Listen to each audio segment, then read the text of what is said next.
తోటకూర వజ్రేష్ యాదవ్ గారు, కొలను హనుమంత్ రెడ్డి గారు,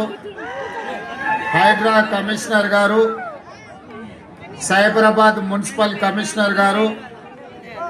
వాటర్ వర్క్స్ ఎండి గారు, వేదిక మీద ఉన్న ఇతర ఉన్నతాధికారులు, ప్రజాప్రతినిధులు, చాలా సమయం నుండి నల్లజరువు ప్రారంభోత్సవ కార్యక్రమానికి ఎదురు చూస్తున్న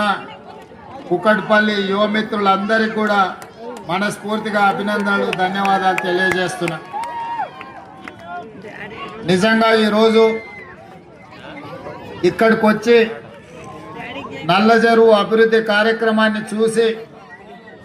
ఇక్కడున్న మా యువకులు, మా ఆడపడుచులు, మా మిత్రులందరూ వ్యక్తం చేస్తున్న సంతోషాన్ని చూస్తే ఆనాడు పార్లమెంట్ సభ్యుడిగా ప్రశ్నించే గొంతుకగా ప్రజా సమస్యల మీద పోట్లాడి మీ అభిమానంతో పార్లమెంటుకు వెళ్ళి పార్టీ అధ్యక్షుడిగా, తెలంగాణ రాష్ట్ర ముఖ్యమంత్రిగా మళ్ళీ మీ ముందు కుక్కట్పల్లి గ్రామంలో నిలబడడం ఎంతో ఆనందం, సంతోషదాయకం. ఆనాడు పార్లమెంట్ సభ్యుడిగా ఈ ప్రాంతాన్ని ఎంత అభివృద్ధి చెయ్యాలన్న కోరిక నాకున్నా